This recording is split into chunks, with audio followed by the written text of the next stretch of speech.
Preston Smith. If it wasn't his best game ever, it's one of them.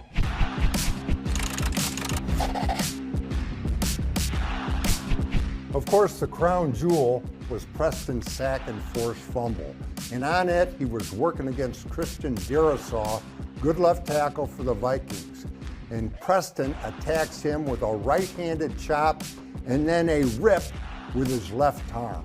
And that rip allows Preston to squeeze the corner, to lever his way around the corner and onto the quarterback. And that is a picture-perfect sack and forced fumble. The Packers practice it all the time. Devontae Wyatt recovers, and that was the Packers' last and best chance to make it a one-score game.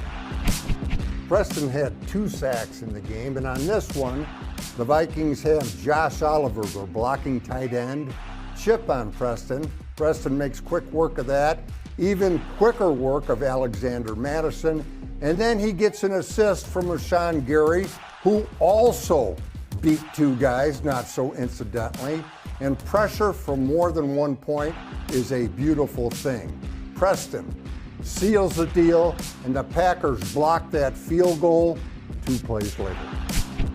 In addition to the 2 sacks, Preston also had 2 hits in a hurry, and on this play, the first thing he has to do is avoid the leg whip attempt of Cam Akers, which he does. And then he's in on Kirk Cousins for the hit, and look at that. That is a hit.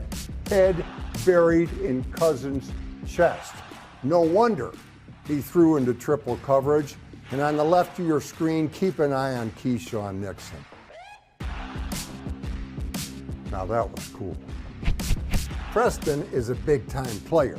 To say a best ever game for somebody like him, it's going to take something unusual.